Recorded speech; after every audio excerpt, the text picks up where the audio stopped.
Hi YouTube, this is Tekuki with an informational episode of Rimworld. Today episode we're going to look at smoke belts. These are the new belts that got added in Alpha 17, and what they provide is basically provide you more cover and prevent turrets from shooting at you. And it's a single use item, so once you wear it, it pops, it's gone. Now it is good or not, it depends on some of the situation you gonna do. If you're gonna raid or do an outpost that have turrets, equipping this would be a good thing to do because it make the turrets not shoot you. You can also try sniping out the turrets, which will make you not use these that much. But yeah, I'm gonna show you how it actually works. I have this guy have a smoke belt. Actually, the quality only affect the radius of the blast and nothing else. So I basically say any quality is good enough because it will still cover the person that got shot. So if you want to know what quality you should buy these at, it basically any quality, even awful, would be good. If you just want to protect that one person. If you want to protect like a group of people, I say try to get the best one, which is 5Cs. Now, these are how the smoke belt work whenever they get popped. They only trigger when someone hits them, if only Anna can hit him any moment now. And okay. And it explodes just like that. And because of it, if I move Hannah from the smoke, if you want to aim at him, it times the percent of you hitting him by 30. So basically, you standing behind a better sandbag. So imagine he have a sandbag, like he had him behind a sandbag, and he gets shot in the smoke pop. The shooter will have to go through all of these stats and could barely hit him now. Unless you have an LMG, then you'll always find a way. But yeah, basically make the person not hittable unless you melee him. However, the downside of this, whoever inside the smoke won't be able to shoot back properly. You see, he gets the smoke effect even though Anna is not in the smoke. So how it works? It works like a double-edged sword. If you're in the smoke, you lose accuracy. But if someone shoots at you and you're in the smoke, they lose accuracy. So like a double-edged sword, they won't hit each other all the time. So that's the thing to know. So you want to put a smoke belt on someone, it'd be best to not put it on a sniper or a single shot weapon. Be good to put it on like a LMG. Because with an LMG, on both sides of the battlefield, you have a better chance of hitting them. Eventually. I think she have bad stats, yeah. But you have better chance at hitting them, and since the smoke gone, he lost the minus 30, well times 30 effect, and yeah, having a sandbag is like, no, rephrase that.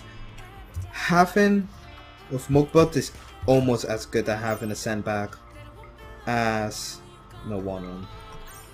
As if you're aiming at someone, it's like 30 to 29%, and when the smoke pop, it's 30%. So basically, you having sandbags times 2 when you're inside the smoke.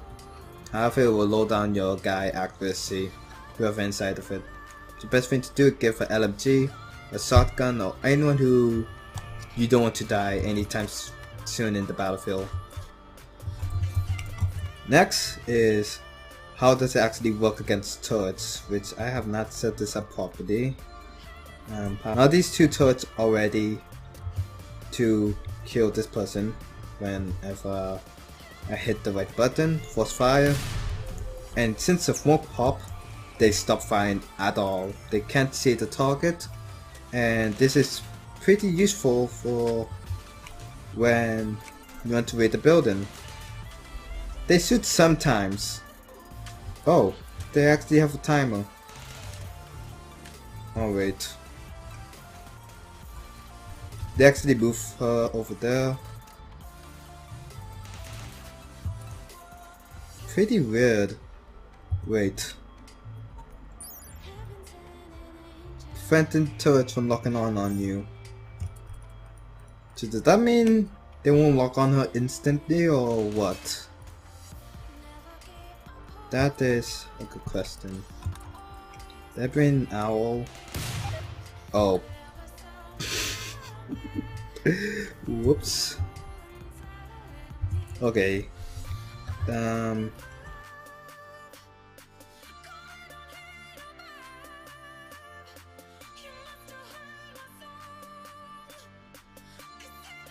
Now let's actually see how well did this work together against a raid. Well, not raid, but against an enemy. Nope. Goodbye. So once he shoots Anna anytime soon, never mind. This was a bad idea. They just spawn gunners. Once, oh my god, LMG, permanent brain damage, confirmed. Okay, now see you have the smoke pop. Now all their accuracy is heavily decreased, making Anna basically do whatever she wants, and not get shot until that moment, but she was already into from the last fight. With the outside of smoke, they will still get the smoke effect because it's in a line of sight. So basically invisible cover blocking the line of sight. So basically working like line of sight. So if you want someone to like pop a smoke in front of the battlefield for everybody at the back to be safe, you can't do that. And yeah, that's basically it. You can save people like that, and that's basically the basic of the smoke poppers. So let's just remove these.